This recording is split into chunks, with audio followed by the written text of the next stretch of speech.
J'aimerais bien vous faire faire des économies d'énergie. À chaque fois que je branche mon portable, il chauffe. C'est de l'énergie que je paye, mais qui n'arrive jamais à ma batterie. Ça m'énerve. Pas vous ? Pour comprendre ce phénomène d'échauffement, imaginez une foule d'élèves de primaire à qui on demande d'aller dans une direction. Et à la place, ils courent très vite dans tous les sens, bien sûr.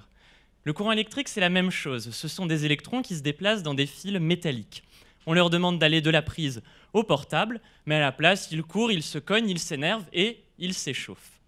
Si on pouvait dire à tous ces électrons de se déplacer efficacement dans les fils sans faire le bazar, on ne perdrait plus d'énergie inutilement. On pourrait réduire le nombre de centrales électriques, on pourrait stocker de l'énergie indéfiniment, plus rien ne serait perdu dans les fils et les batteries. Ça serait une révolution. Mais comment y arriver ?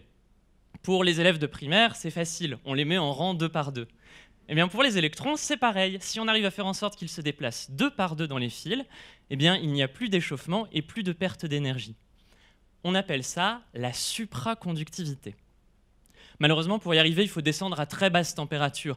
Pour les électrons, même 0 degré, c'est une fournaise. Impossible de les calmer. Dans la plupart des métaux, il faut descendre à moins 265 degrés. Mais moi, j'étudie des métaux où il suffit de descendre à moins 140 degrés. Bon, ok, c'est encore froid, mais croyez-moi, c'est beaucoup plus facile à atteindre. Ces métaux, qui deviennent supraconducteurs à moins 140 degrés, portent le petit nom de cuprates. Vous vous demandez peut-être où on peut trouver ces fameux cuprates. À l'hôpital, par exemple, dans les appareils à IRM. C'est grâce aux propriétés supraconductrices des cuprates que l'on peut créer assez d'énergie électrique pour générer des champs magnétiques intenses et scanner le corps humain.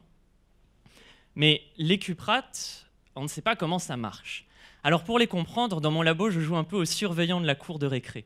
Dans cette cour, je contrôle tout. Je contrôle sa taille, sa température, le nombre d'élèves. Parfois, ils sont bien par 2, mais parfois, ils jouent au foot, aux billes, à cache-cache. Tous ces comportements collectifs des électrons que j'étudie ont des noms pas possibles dans mon jargon, comme le pseudogap ou la nématicité. Pour observer ces comportements, j'éclaire le métal avec une lumière laser de couleur verte. Au contact des électrons, en fonction de leur degré d'agitation, cette couleur change et passe au violet de plus en plus prononcé quand les électrons sont de plus en plus agités.